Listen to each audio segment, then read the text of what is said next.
Nimel kõiki, kes täna siin on, kes meid vaatavad, kuulevad. Ja minu palve on see, et Jumal teeks tööd. See sõna, mida me tahame jagada siin koos püha vaimuga, ma julgen nii öelda, et see jõuaks kohale, julgustaks meid, sest Jumalal on head plaanid meiega. Vaatamata olukordadele, mis alati ei tundu nii head, aga Jumal on hea ja tema tahab head. See on jah ja aamen. Ja ma tahan jagada, mida Jumal pani mulle südamesse peale ühe asja kuulmist õigemini nii, ja see tuli momentaalselt, tuli mulle see nimi, ja see nimi on Nehemia. Kes piiblit on lugenud, see teab, et oli niisuke mees nagu Nehemia. Ja terve, see on pikk raamat, siit võiks väga pikalt ja laialt rääkida kõigest, aga ma tahan ainult rääkida ja jagada teiega ühe osa, mida Jumal nagu andis. Kes siis see Nehemia oli kõigepealt? Ma vaatasin piibli sõnaraamatust. Seal oli nii kirjutatud, ta oli Jeruusalemma müüride taastamise initsiaator, usupuhastuse eestvõitleja, algselt Artaxasta, see on üks kuningas, õukondlane. Ta oli Paabelist koos Serubabeliga naasnud juutide peamees ja alates 445. aastast enne Kristust Juuda maavalitseja. Vaat see on kõik, mis tema kohta kirjutatud, et niisugune mees oli, ja temast ma tahan täna rääkida, õigemini kõigest sellest, kuidas Jumal võtab ühe inimese teatud paigast, teatud kohast ja ta kasutab teda, ta paneb teatud ülesannet. Vaat see on selle asja põhi. Ja kui ma omale tegin märkmeid siin, kui niisugune küsimus, kes oli Nehemia? Ma panin siin järgmised punktid, oli truu Jumala sulane, joogikallajate ülem, kuningas juures, aga selle joogikallajate ülema kohale oli Jumal tema seadnud sellesse ametisse. Jumal oli seadnud. Ja Jumal oli ta seadnud sinna oma eesmärgiga, ja keda tähendab Jumal võis täielikult usaldada. Vaat ma panin niisuguse iseloomustuse veel omalt poolt tema kohta, peale seda, mis seal piibli sõnaraamatus oli. Ja üldse sain nagu südamesse, et tuleks rääkida, me oleme Danielist rääkinud palju, tema on üks nende hulgast, samamoodi, kes oli vangina seal, aga kuidas Jumal teda kasutas, tema sõpru kasutas. Samamoodi võiks tuua veel, kellest eraldi täielikult jutlused teha, võimalik, et ma teen ka seda, on Rutt, Ester, Debora, need on naised kõik, aga nad on, võib öelda, isegi ma lisaks sinna Rahabi, kes oli, me teame, hoor, eks ole, aga nad kõik olid Jumala kasutuses, nad mingil määral olid kõik usukangelased, võib öelda nii. Ja neid on veel piiblis palju. Aga täna me peatume Nehemia juures. Kõigepealt ma alustan Nehemia teisest peatükist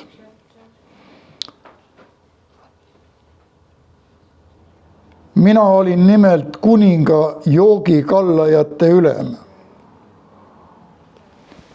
Ma nii palju iseloomustan seda olla kuninga joogikallajate ülem, see oli tohutu vastutus, tohutu, ütleme, usaldus sellise inimesele antud, et ta on veel ülemaks sellele, kui me teame iga kuningas, kuidas ta kartis oma elu pärast ja muud asjad ja kõik see amet, see oli väga-väga noh, ütleme sinna kes sinna üldse sai, eks ole, et see oli väga defitsiitne, siis ütleme joogikallajate veel ülem olla. Ja kui me hakkame lugema Nehemia 2. peatükist, ma loen mitmest kohast siit algusest just Nehemiast, aga juhtus siis niisugune asi, et Niisani kuus kuningas Artahasta 20. aastal oli tema ees viin. Mina tõin viina ja andsin kuningale. Kuna ma tema palge ees ei olnud iialgi olnud kurb, siis ütles kuningas mulle, mispärast sa oled kurva näoga, ega sa ole ometi haige. See ei ole muud kui südame kurbus ja siis Nehemia rääkis, miks ta nägu oli kurb. Ma ütlen nii palju ka seda, et teate, kurva näoga sellises ametis kuninga ette minek võis maksta elu tol ajal. Sellest on ka piiblist jutt. Ta võis oma pea kaotada. See on üks liigutus ja kõik. Me teame, mis see pagarite ülem oli Taanieli raamatus ja joogikallajad samamoodi seal, eks ole. Kaotasid, kes oma elu, sellepärast, et ta tegi vea midagi, kuningale ei meeldinud. See asi oli väga tõsine asi, aga ta läks kurvalt, läks kuninga ette. Ja miks ta siis kurb oli? Vaat siin ma tahan peatuda just selle pärast. Nehemia Hakalia poja sõnad ja see sündis Kiislevi kuus 20. aastal. Ma olin suusapalees. See oli väga võimas suusapalee. Me teame ka kuningas Ruti raamatus, sellest on juttu seal, kui Rutt sai kuningannaks, siis toimus ka seal suusapalees suur pidu, aga seal oli teine kuningas juba sellel ajal. Aga nii, et ta teenis väga võimsas paigas ja siis tulid mõned tema vendadest, nii ta kirjutab, usuvennad, nagu ma aru saan, tema juurde Juudamaalt. Ja Nehemia küsitles neid pääsnud juutide kohta, kes vangi viimisel olid alles jäänud ja Jeruusalemma kohta. Jeruusalemm oli tol ajal, nii palju ma ka ütlen teile, ta oli vangi viidud. Juudid, Jeruusalemm oli lõhutud, põletatud, müürid maha tõmmatud, hävitatud kõik. See oli see aeg oli. Ja nemad ütlesid mulle, kes sellest vangi viimisest on alles jäänud, on suures õnnetuses ja hädas. Jeruusalemma müürid on maha kistud ja selle väravad tulega põletatud. See oli öeldud Nehemiale ja kui ta seda kuulis, siis ma ei saa olla mitte lugemata seda, mida Nehemia tegi. See jätaks praegu suure lünga siia jutlusesse, kui me ei kuule seda, mis selle peale Nehemia tegi. Me kuuleme tihti suurtest õnnetustest, praegu maailm on need täis, olgu Ukrainad, olgu Iisraelid, kõik. Samamoodi oli seal üks hirmus asi aset leidnud, tänu loomulikult me teame millele, see oli patt, see oli selle rahva patt, ma ei hakka selle peal pikemalt peatumata, see oli ebajumalate kummardamine, jumalast taganemine, valed eluviisid, igasugused abielud ja nii edasi, kõik, mis ei olnud seal Jumala poolt ette nähtud, võõramaalastega ja võõraste jumalate kummardamine ja kokkuvõttes prohveti hoiatusi ei võetud kuulda ja oligi nii, et toimus, mul on üks koht, mis ma tahaks lugeda siiski, see ma praegu jäin mõttesse. See ei ole Nehemia raamatust, aga see nagu ilmestab või toob välja seda olukorda, mida siis inimesed tegid. Ja see on Jeremia raamatu, prohvet Jeremia raamatu 44. peatükist. Kui ma ei hakkas lugema kõike, ma ütlen, kus ta on ainult, ma ütlen nii palju, et Jeremia prohvetina hoiatas Iisraeli rahvast, ärge tehke seda. Ärge tehke neid asju kõik, ärge, hoiatas, Jumala prohvet, eks ole, hoiatas. Ja nüüd ma loen siiski selle koha, paneme tähele, mida siis see rahvas, nii-öelda Jumala valitud rahvas vastas Jeremiale. Ma just sellest kohast hakkan lugema. See on 44. ja kui peale seda hoiatust kõik, mis oli antud, nüüd tuleb vastus. Aga kõik mehed teadsid, et nende naised olid suitsutanud teistele jumalatele ja kõik naised, kes seal seisid suure koguna ja kõik rahvas, kes elas Egiptuse maal Patruses, kostsid Jeremiale üteldes, sõna, mis sa meil oled rääkinud Jehova nimel. Pane tähele, Jehova nimel. Meie ei võta sinult kuulda. Meie ei võta sinult kuulda. Vaid me teeme teoks iga sõna, mis meie eneste suust on väljunud, suitsutame taeva kuningannale ja valame temale joomaohvreid, nõnda nagu me oleme teinud meie ja meie vanemad, meie kuningad ja meie vürstid Juuda linnades ja Jeruusalemma uulitsail. Siis oli meil leiba külluses ja hea põli ja me ei näinud õnnetust. Aga sellest peale, kui me lakkasime suitsutamast taeva kuningannale ja valamast temale joomaohvreid, on meil olnud puudus kõigest ja me oleme hukkunud mõõga ja nälja läbi. Ja kui me suitsutame taeva kuningannale ja valame temale joomaohvreid, kas me siis ilma oma meesteta valmistame temale ohvrileibu, tema kuju taolise ja valame temale joomaohvrid. Edasi Jeremia ütleb, mis selle rahvaga tuleb.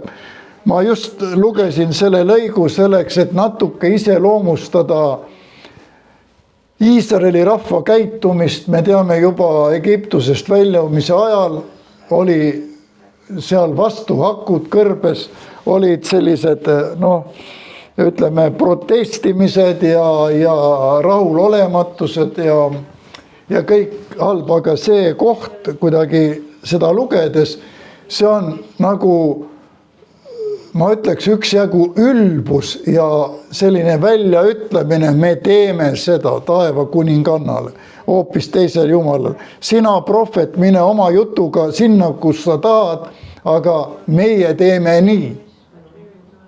see on väga julmalt välja öeldud, eks ole. Ja see, ma ei räägi seda minevikus, kallid inimesed, kõik, kelle võtke teatavaks, mida ma jutlustan ja räägin, see puudutab meie aega ka tänapäeval. Ja. Ma ei ole mingi mineviku prohvet siin või mingi suur usukangelane, ma olen tavaline Jumala sulane ja annan edasi nii, nagu püha vaim seda annab. See oli nii, see on nii. Aga ometi Jumala poolt on antud ka väljapääs ja päästa, eks ole. Sellest me juba täna rääkisime alguses, ma ütlesin, kuidas me usume, mida me teeme. No on olemas sellest. Valik on sinu, valik on minu. Ja nüüd me oleme tagasi, aga et ma lihtsalt selle tõin välja Jeremia 44. Et kui see samane Jumal, kes oli nii palju teinud selle rahvale head, eks ole. Ja järsku niisugune käitumine, niisugune asi. Teinekord me siin imestame, kui mõned inimesed taganevad ja ei tea, mida hakkavad rääkima ja isegi piibel on vale ja piibel on, kui palju Krollgi on rääkinud seda seal samas oma jutlustes ja seal piiblikooliski. Meiegi Mariannaga seal mitu aastat oleme seal käinud, aga see aasta oli mul see haigusasi ja ma lihtsalt ei läinud. Aga et isegi õpetatakse, et piibel on nagu aegunud, elu on nii palju edasi läinud, asjad on muutunud, Vana testament ja Uus testament ei lähe kokku ja niisugused õpetused. Nii et praegu, nagu me räägime Nehemiast, see on Vana testamendi lugu, siis ma ütlen kohe selle kõige peale julgelt välja, nii nagu ka Allan on öelnud, aga see ei ole Allan või Oolius. Ma ütlen, Jumal ütleb seda. Ja Jumal on täpselt seesama, kes ta oli sellel ajal, on ta täpselt sama tänapäeval. Need asjad, mida Jumal siis tegi, teeb ta ka tänapäeval. Inimesed on muutunud, ajad on muutunud, tehnikad ja värgid on juurde tulnud kõik, aga see ei ole Jumalat muutunud, eks ole. Ja Jumal on seesama. Jätame meelde. Ja nüüd vaatame edasi, eks ole. Me kuulsime praegu, mida rahvas seal tegi. Loomulikult ja nad said kätte seda, mida nad tahtsid. Mitte seda, mida nad tahtsid, vaid seda, mida Jumal selle tasuks andis neile, eks ole. Nii et siis pole ime, et nad olid vangis ja praegu me lähemegi tagasi Nehemia juurde, et kui ta kuulis seda Iisraeli olukorda, et Iisrael oli järjekordselt mitu korda ju see tempel lõhuti seal ja tõmmati need müürid maha ja hävitati linn, inimesed viidi vangi, tapeti seal meeletul arvul neid ja kõik ja ikka tegid, eks ole, ikka tegid. Aga vaatame, mis siit edasi saab. Nüüd Jeremia ütleb, kui ma neid sõnu kuulsin, kõik selle Jeruusalemma kohta, siis ma nutsin ja leinasin mitu päeva, ma paastusin ja palvetasin taeva Jumala ees. Vaat see on nüüd Jeremia palve, paneme seda tähele, seda me ei saa ilma selleta edasi minna siit. Ma ütlesin, Jehova taeva Jumal, suur ja kardetav Jumal, kes hoiab lepingut ja heldust neile, kes teda armastavad ja tema käske peavad. Siin on kohe paika pandud nüüd vastavalt sellele, mis ma teile enne lugesin, mida see rahvas rääkis, eks ole, siin Jeremia ütleb selgelt, iseloomustab seda Jumalat, kui suur ta on ja hoiab lepingud ja heldust neile, kes teda armastavad ja tema käske peavad. Nii et kui sa armastad Jumalat, pead tema käske, siis sulle kuulub kõik see hea. Ja, see hea. Aga kui ei ole seda, nagu need kõik, me teeme seda, teeme teist, laske käia, tehke ja vaadake, kuhu te välja jõuad. Nad ei jõudnud mitte kuhugi, nad vangi või tapalabale edasi. Ja olgu nüüd su kõrv tähelepanelik ja su silmad lahti kuulma oma sulase palved, mida ma nüüd sinu ees palvetan päevad ja ööd. Iisraeli laste su sulaste pärast ja miska ma tunnistan Iisraeli laste patte, mis me sinu vastu oleme teinud. Ka mina ja mu isa pere oleme pattu teinud ja me oleme väga kõlvatumalt talitanud sinu vastu ega ei ole pidanud käske, seadlusi ja kohtuseadusi, mida sa Moosesele oma sulasele andsid. Siin Jeremia võtab enda peale nagu Danielgi. Ta palub seda andeks, mida tema ei olnud teinud seal. Ta oli vangis, ta viidi, ta läks, ta tegi, Jumal pani ta sellise koha peale, nii nagu Daniel oli seal oma koha peal ja kuninga palees teenis, samamoodi oli Nehemia. Aga see on juba tähelepanu väärt, et ta samastus selle patuse rahvaga. Jälle meile, kas me teeme Jumal, ole armuline sellele Eesti rahvale, nad teevad nii ja naa ja või palvetame me, Jumal ole armuline, et meie, siin on juba üks punkt, mis on tohutu tähtsusega, kuidas me läheneme Jumalale. Kas meie vormis või need seal teevad. Mina olen see õige, vaat need teevad seal. Siin on õppida midagi, eks ole, kes ei tea seni seda. Ja 8. salm edasi ma loen. Tuleta nüüd meele seda sõna, mille sa andsid Moosesele oma sulasele. Vaata, pange tähele siin 8. salm, tuleta nüüd meelde seda sõna, mille sa andsid Moosesele oma sulasele, üteldes, ma loen selle kohe. Jumal, see on öeldud, tuleta nüüd meelde seda sõna, mille sa oled andnud. Piiblis see ei ole ainus koht, kus on öeldud, tuletage meelde Jumalale tema tõotusi. See ei tähenda seda, et Jumala mälu oleks vilets ja meie mälu nüüd hea või me loeme ja tuletame meelde, vaid see on Jumala poolt nii seatud ise kord, et sa tuletaksid meelde, see tähendab, sa tead seda. Ja usud.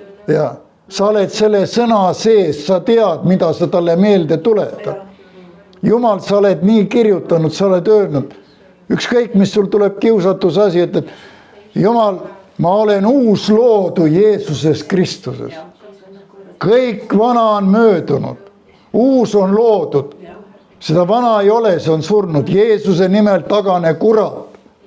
Vaat see, ma tuletan meelde Jumalale, mis ta on öelnud. Ja ühtlasi sellega ma nagu saan välja sellest olukorrast võib-olla, mis mind nagu ründab hetkel või meil on ju kogu aeg üks võitlus siin maa peal. Aga Jumal ütleb siin, tuleta nüüd meelde seda sõna. Jeremia tuletas Jumalale meelde. Ja loeme edasi, mida ta tuletas siis meelde. Nehemia ja tuleta nüüd meelde seda sõna, mille sa andsid Moosesele oma sulasele üteldes. Kui te olete truuduseta, siis ma pillutan teid rahvaste sekka. Aga kui te pöördute minu juurde ja peate minu käske ning teete nende järele, siis kui teie pillutatud oleksid kas või taeva servas, ma kogun need sealtki ja viin paika, mille ma olen valinud eluasemeks oma nimele. Need on ju sinu sulased, sinu rahvas, kelle sa oled lunastanud oma suure rammu ja vägeva käega. Tähendab Jumala tõotus. Ütleme oma sõnade, kui sa parandad meelt, ükskõik kus sa oled, taeva servas kas või pillutatud või ükskõik, Jumal kogub sealt kokku, see on tõotus. Ja viib ta tagasi sinna, tähendab, ta annab andeks, kui sa parandad meelt. Ja edasi ta ütleb siin, oh issand, pangu nüüd su kõrv tähele oma sulase palvet ja oma sulaste palvet, kes tahavad karta su nime ja lase siis täna korda minna oma sulase nõu ja anna temale halastust pane tähele, selle mehe ees. Kelle ees? Selle kuninga ees, Pärsia kuningas oli. See Arhastasta, kelle juurde ta läks, palus ette, anna leida halastust. Ta teadis, millega see asi võib olla, nagu Estriga oli. Kui Ester seal Mordokai ütles, eks ole, et mine nüüd kuninga juurde, kuningas seda ei näita selle kuldkepiga midagi, siis ta pea läheb. Need olid väga tõsised olukorrad, eks ole. Ja nüüd ma tahangi selle juurde minna, et kõigepealt see oli palve. See oli palve, eks ole. Nehemia alustas palvega. Ta kogu selle olukorra tõi Jumalale ette ja ta alustas mitte õigustava palvega, et tema on see õige, vaid ta samastus selle rahvaga, kes oli pattu teinud, kes oli vangis ja Jeruusalemm ja kõik see maa oli maha lõhutud, väravad tulega põletatud. Ja nüüd panen tähele seda. Järgnes vestlus kuningaga. Aga mis oli enne seda, oli Jeremia palve, eks ole. Vabandust, Nehemia. Jah, Jeremia ka palvetab loomulikult, aga küsimus on praegu Nehemias. Ja kuningaga seda vestlust, aga Jumal oli selleks ette valmistanud selle kuninga ja loeme sellesse kuninga vestlus, kuninga vastus, kuninga käitumine. Nüüd, kui ta läks siis selle kurva näoga kuninga ette ja kuningas küsib ta käest juba, ega sa ole ometi haige. See juba näitab, et see samane paganlik kuningas ja kes on julm, kelle võib-olla ühe sõna peale pead lendasid ja oligi nii, ta järsku tunneb kaasa Nehemiale, eks ole. Ega sa ometi haige ei ole. Ma just juhin tähelepanu Jumala tööle. Paneme tähele, kuidas Jumal, kui sina õieti lähened, kui sa õieti palvetad, kui sa õieti tunnistad ja valmistad ette seda Jumala ees, siis Jumal avab selle vastaspoole kõik, mis vaja on. Olgu ta mingi tavaline inimene või olgu ta kuningas, eks ole. See on selle jutluse asjade põhimõte. Ja see toimib ka tänapäeval. Ma ei lähe nendesse asjadesse, ma võiks teile rääkida, kui palju kordi mina ise olen neid asju läbi elanud. Kui on tulnud minna teatud paikadesse, teatud inimeste ette, aga sa lähed palves, sa lähed seda ja kõik on avatud, kõik toimib. Sest Jumal on selle taga. See on Jumala tahe, niisuke asi. Edasi Nehemia ütleb siis edasi. Ega sa ometi haige ei ole, see oli kuninga küsimus.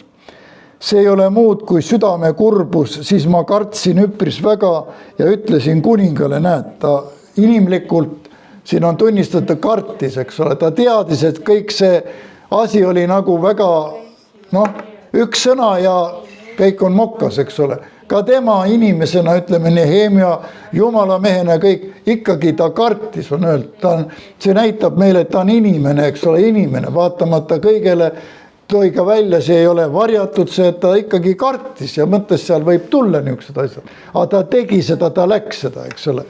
Ja Jumal tegi oma tööd kogu aeg, eks ole.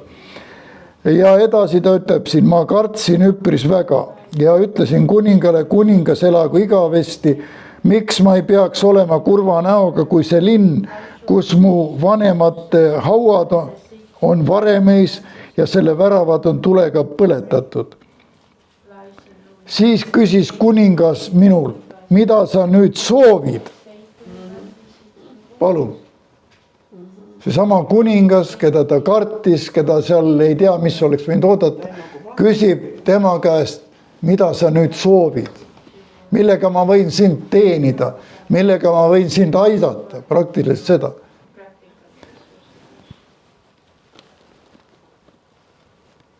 aga mina palusin taeva Jumalat ja ütlesin kuningale, jällegi näed, aga ma palusin taeva Jumalat ja ütlesin kuningale. Enne kui ta kuningale ütles, jälle ta oli ühenduses Jumalaga. See kõik joonistab praegu ühe pildi ühest inimest, eks ole.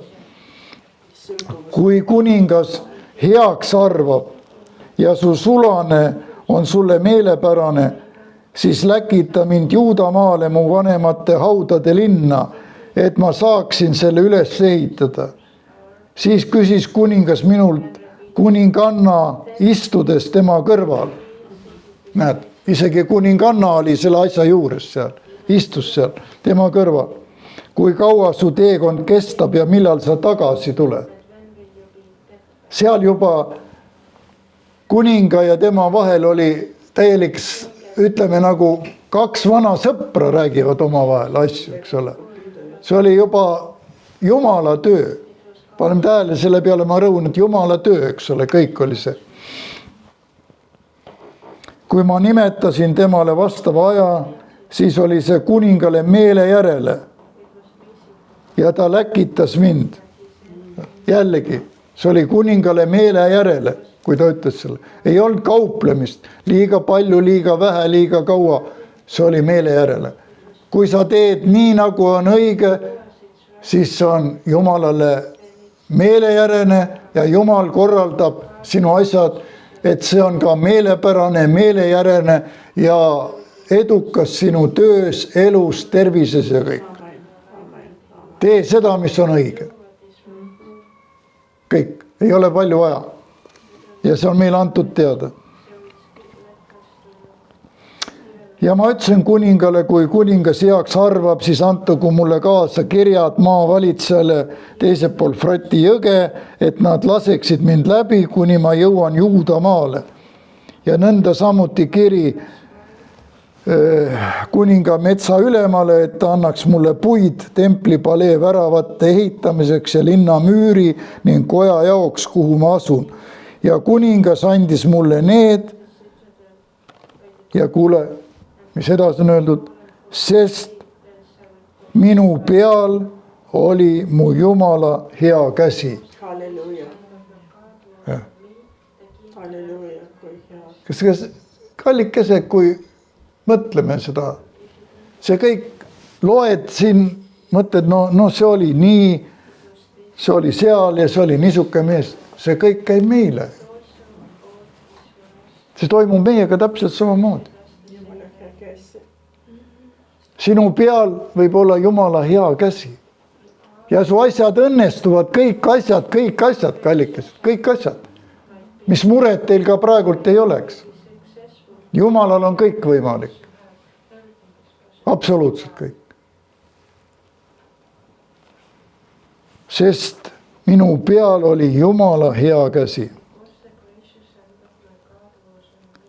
Edasi ta annab nende maavalitsejatele edasi kuninga kirjad ja kuningas oli ühes minuga läkitanud väepealikud ja ratsanikke. Isegi sõjaväeline kaitse, väepealikud ja ratsanikud anti ka kaasa kogu selle metsamaterjaliga ja kõigega. Kõik, ainult mine ja tee. Ja seda kõik tegi paganlik kuningas tänu nüüd kellele, et ta oli hea joogikallaja. Ei, sellepärast, et Jumal on hea. Ja ta oli Jumala mees, eks ole, Jumala mees ja täitis Jumala korda. Ja nüüd ma tahan niisuguse asja peal tulla, vaadake, ta oli joogikallaja, ülem õigemini, joogikallajate vanem, sest neid oli seal rohkem.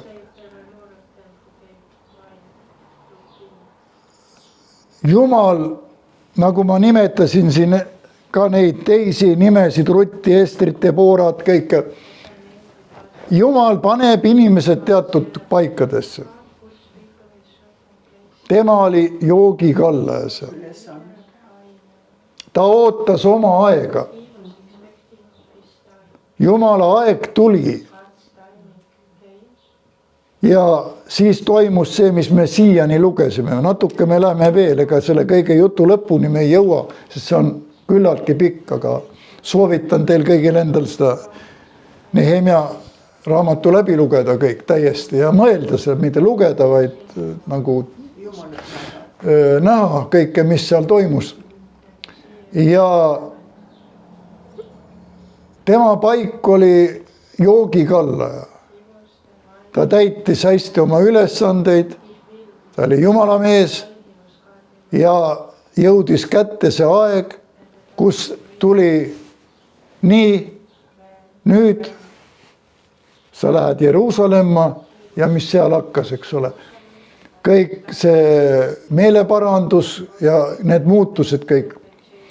Nii et ma tahan sellega öelda, et kui me näeme kuskil kedagi inimest kuskil koguduses või on nii, võib-olla me tahaks näha omamoodi.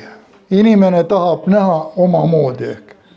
Kogudust, ütleme, see peaks olema niisuke, seal peaksid olema ülistajad niisugused ja seal peaksid olema niisugused diaakonid ja ei tea, lapsetöötajad ja kõik ei tea, kes. Meie näeme seda nii. Ja see ei ole mitte vale ega ka halb. Aga võib-olla Jumal on pannud kuskile ühe inimese teatud paika, teatud ajaks. Seal on nii, kuni hakkab toimuma see, mida Jumal on ette nähnud. Ja see võib tulla nii, nagu meie üldse ei oska arvatagi. Ja. Et kunagi ei tea, kes kuskil on, milleks on, miks seal need asjad hetkel on nii või naa. See on inimlik arvamine.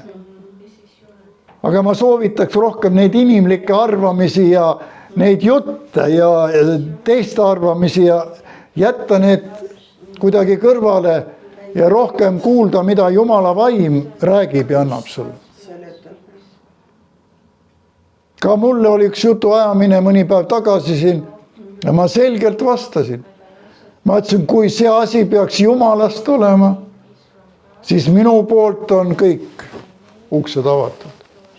Aga kui see on mingisugune nõks ja proovitakse selle kaudu midagi muud teha, siis ma olen palunud juba ja olen seda, et Jumal täielikult purustaks kuradi plaanid ja need, kes tõstavad üles neid asju, nad saavad oma karistuse. Ma olen palunud seda asja. Ja need asjad on toimunud ka, ma ütlen teile. Nii et mida Jumal tahab teha, see on Jumala käes, temal on oma ajad, temal on oma inimesed valitud, temal on paika pandud, Nehemia kallas jooki, aga ühel hetkel sa kallad seda. Mina kallasin, ma ei too ennast siia, praegu see jutlus ei ole mõeldud otseselt, et ma ennast, aga lihtsalt ma ei saa teisiti ka. Ma kallasin, ma olin joogikallaja, kallasin ka jooke, kallasin jooke partei suurtele bossidele, kõige kõrgematele ja see avas mul võimaluse, kui ma läksin oma dokumente ära viima, nagu ma olen teile rääkinud siin, viia uued testamendid ja kinkida nendele inimestele seal. Samamoodi tegin seda tööd ja tänu sellele olid need uksed avatud. Võib-olla sina oled praegu ka kuskil oled ja sa ei tea, miks nii või naa, aga oota seda, mida Jumal teeb. Oota seda, mida Jumal teeb. Temal on oma plaan. Edasi, vaatame edasi veel. Kui jõudis Nehemia Jeruusalemma, siis ta nägi seda olukorda, mis seal tegelikult oli. Ta läks sinna õhtul, õigemini öösel, siin on kirjutatud. Ja kui ma olin jõudnud Jeruusalemma ning olin seal olnud 3 päeva, siis ma tõusin öösel üles, mina ja mõned mehed ühes minuga, ilma ma, et kellegile oleksin rääkinud, mis Jumal mu südamesse oli pannud Jeruusalemma heaks teha. Ka ei olnud mul ühes muud lojust kui see lojus, kellega ma ise ratsutasin. Ja ma läksin öösel oruväravast välja loheallika poole ja sõnniku värava juurde ja vaatlesin Jeruusalemma müüre, mis olid maha kistud ja selle väravad, mis olid tulega põletatud. Ja ma läksin edasi allika värava ja kuningatiigi juurde, aga seal ei olnud lojusel, kelle seljas ma istusin, see oli ilmselt eesel, edasi pääsuks maad. Seal oli juba need kivid ja müüri nii kokku, et seal loom ka ei pääsenud läbi sealt, eks ole. Siis ma läksin orgu mööda ülespoole ja vaatlesin müüri, seejärel ma pöördusin ümber ja tulin tagasi. Aga ülemad ei teadnud, kuhu ma läksin ja mis ma tegin, sest ma ei olnud siit saadik seda avaldanud ei juutidele ega preestritele ega suurnikele ega ülemaile, ka mitte muile, kes seda tööd pidid tegema. Tähendab, siin on jällegi üks, kui me jälgime seda, mees teadis, millal ta midagi teeb, kui nii võtta. Ta vaikis, ta oli Jumalaga ühenduses, ta käis, ta nägi, ta palvetas, ta elas ise selle sisse ja nüüd, ta ütleb 17. salm, nüüd ma ütlesin neile, te näete, missuguses õnnetuses me oleme, kuidas Jeruusalemm on varemeis ja selle väravad on tulega põletatud. Mingem ja ehitagem üles Jeruusalemma müür, et meid enam ei teotataks. Ja ma jutustasin neile, ja et meid enam ei teotataks.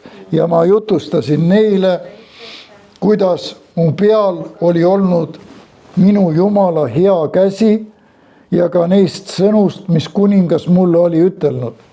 Vaat nüüd ta nagu avas neile, kuidas tema tulek oli sinna, mida see tema kuningas oli talle kõik andnud need materjalid ja kogu selle kaitsesalga, kellega tuli. Ja edasi ta ütleb, et siis nad ütlesid, seal olid ju juute oli Jeruusalemmas, kuigi ta oli maha kistud, aga no varemete vahel ja kuidagi nad elasid seal ikkagi, eks ole. Aga nad ütles, võtkem kätte, ehitagem ja nad kinnitasid oma käsi selleks heaks tööks. Tähendab, oli saavutatud nõusolek sellega, et ta leidis liitlased oma rahva hulgast seal, kes olid nõus Jeruusalemma müüre hakkama üles ehitama. See oli tohutu suur asi ja kogu see müüri taastamine ja kõik see on pikk ja pikk jutt ja kõik siin on veel meeleparandused, seal olid võõrad abielud, igas segaabielud ja seal rahadega ei olnud korral, kõik pandi korda, inimesed nutsid, palusid andeks kõik, see läheb edasi, see on kõik. Ja, aga ühte asja, mis ma veel toon ära, et nagu igal pool, kui selline Jumala töö toimub, on vaenlane platsis. Väga aktiivselt, ta tahab ära hävitada. Ta lausa füüsiliselt tahab seda ära hävitada. Ja seal olid niisugused mehed, 19.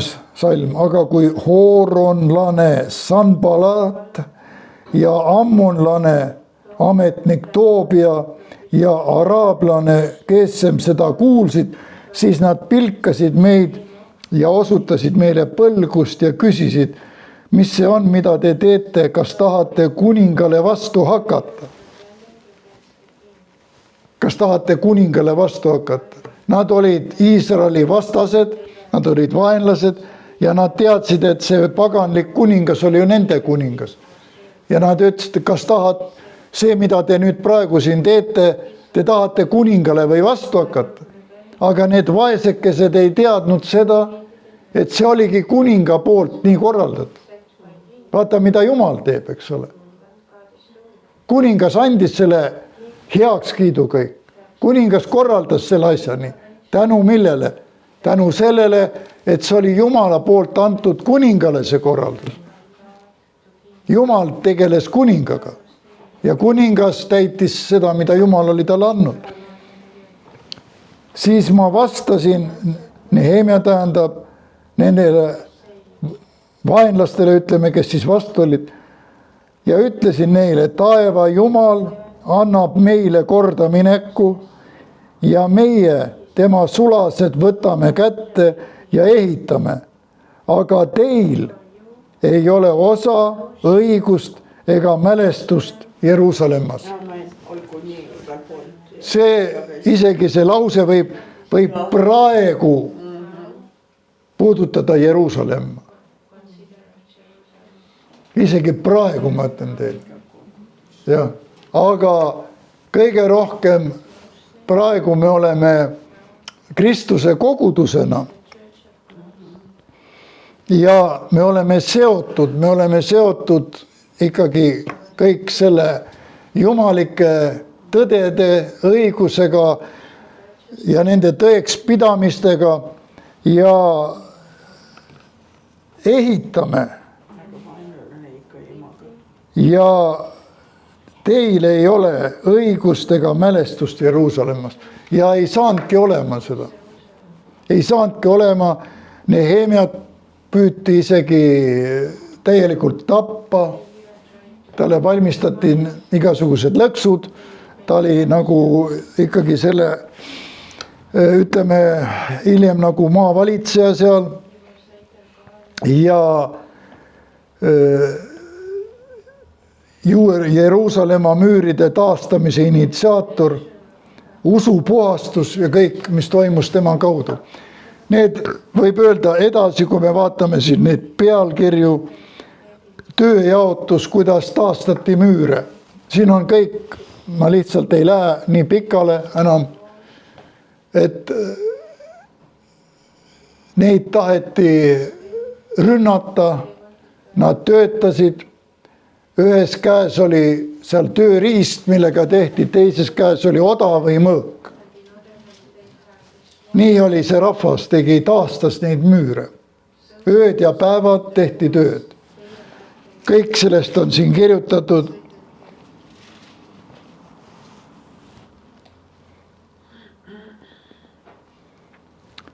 Ja kui jälle see vandenõu kuskilt tuli, siis see kõik paljastati. Nehemia sai teada kõik, vabandust, ja ta sai kõik teada. Paljastati. Jälle siin on koht, jälle kui need samad 3 meest nägid, et Jeruusalemma müüride parandus edenes ja maha kistud kohad hakkasid kinni saama, siis nad vihastusid väga. Ja nad kõik pidasid üheskoos vandenõu, et tulla Jeruusalemma vastu sõdima ja temale tüli tegema. Aga me palusime oma Jumalat ja panime nende vastu vahimehi päeval ja öösel, et nende eest kaitset leida. Edasi ta ütleb siin nii, ärge kartke neid, mõtelge, Nehemia ütleb rahvale, seal nende, kes tegid tööd, ärge kartke neid, mõelge suurele ja kardetavale issandale ja võidelge oma vendade, poegade, tütarde ja naiste kodade eest. Need on niisugused kuldsed laused kõik, mis siin on. Ärge kartke neid, mõelge suurele ja kardetavale issandale, võidelge oma vendade, poegade, tütarde kõige eest. See oli kõik nagu Jumalaga pooleks seatud ja nad tegid seda. Nad võitsid kõik selle. Nad ei saanud kurja, nende plaanid paljastusid. Kõik need kavalad nõud. Edasi on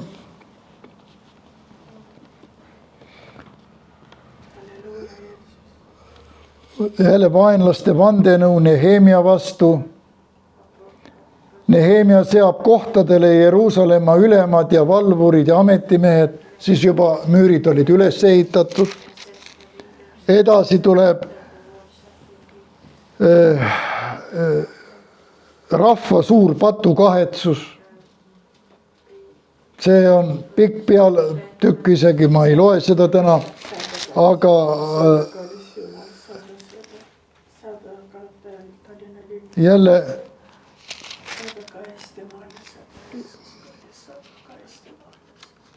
ja lõpuks on müüride pühitsemine, tagasi tulnud preestrite ja leviitide nimestik ja Nehemia võitlus korralageduse ja võõrmõjude vastu.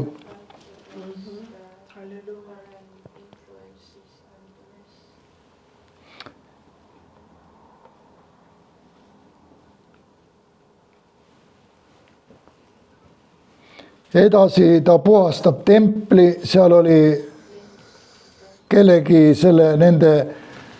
nende vaenlaste poolt oli mingid ruumid olid templis, olid seal sisustatud juba. Ta viskab välja kõik, puhastab selle templi.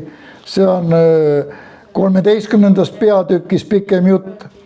Ja nii-öelda Nehemia taastas selle Jeruusalemma müürid, väravad ja kõik, võtame üks mees, eks ole, ja milline kaos seal oli, linn oli põletatud, hävitatud kõik.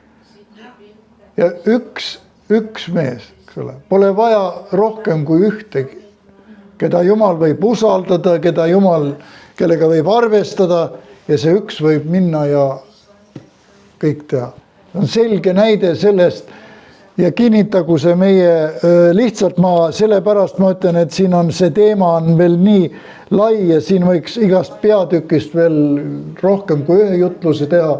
Aga see osa, mis me oleme kuulnud, et kui on üks tõeline Jumala sulane, kes alustab õigesti kõiki asju, kes on kõigepealt, nagu me siin lugesime, oli patukahetsus, tunnistus, ka ennast ta pani sinna hulka. Jumal on andeks, ka tema ja tema perekond on.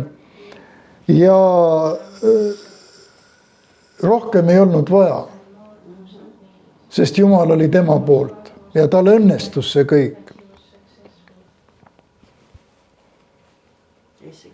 Ja Jumal valmistas ette kõik selle pinnase nii-öelda ja need inimesed, kes temaga kaasa tulid, olid nõus seda tööd jagama, olid nõus sõdima, ühes käes tööriist, teises käes mõõk, nagu siin on kirjutatud, ja nad tulid võidukalt selle välja ja kõik need vaenlased, kes tahtsid seda tööd rikkuda, hävitada, neid lausa tappa. Ja siin on ka, kuidas Nehemiat taheti välja, kutsuti kuskile templisse, et räägime seal, peame nõu ja kõik, aga jälle tuli välja, keegi kuulis kuskilt, ütles, see on kuri plaan, siin tahetakse tappa seal ja nii edasi, kõik Jumal hoolitseb selle. Jumal hoolitseb selle. Jumal hoolitseb tänapäeval samamoodi sinu eest, kus sa pead olema, kus sa lähed, hoia ainult Jumalaga see vahekord korras. Ja tema avab sulle need õiged teed ja õiged uksed.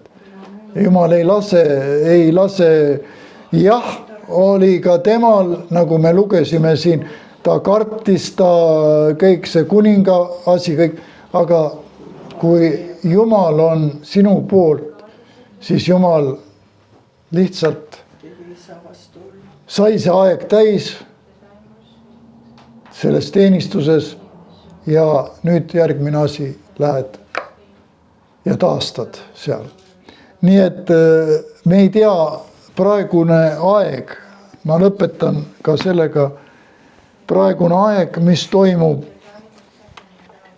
usumaastikul, on küllaltki, võiks öelda, selline ärev aeg. Me näeme seda palju asju, mida me ei mõista, mida ka mõtleme võib-olla, miks see on nii või see naa seal, aga kõige parem soovitus on õppida sellest, mida me praegult lugesime ja kuulsime sellest mehest Nehemiast, et tema nõuandjaks oli Jumal ja ta ei alustanud ise midagi nii hurraa peale, vaid ta alati palvetas, ta tunnistas patte, palus andeks neid ja see kõik oli Jumalaga nagu kooskõlas Jumala plaanidega ja lihtsalt ei saanud lihtsalt olla, et seal oleks midagi Jumala poolset valesti tehtud, valesti tulnud. Kõik oli võimalik, eks ole. Kui Jumal on meie poolt, kes saab olla meie vastu.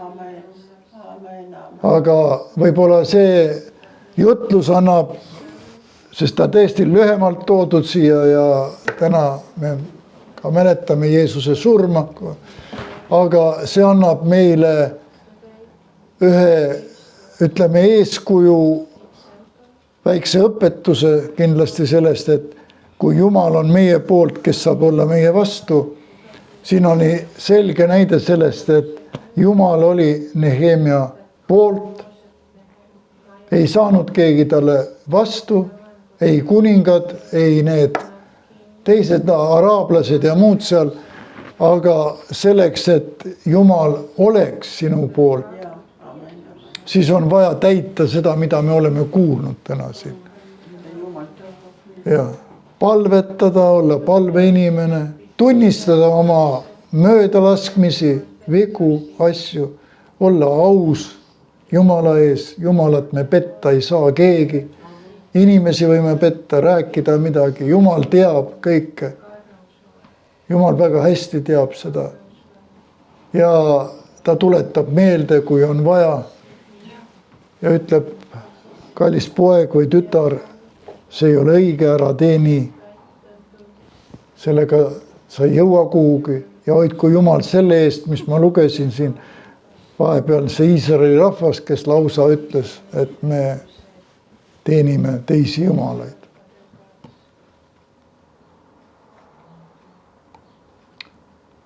Ja nende teiste jumalate teenimine, ma ütleks, et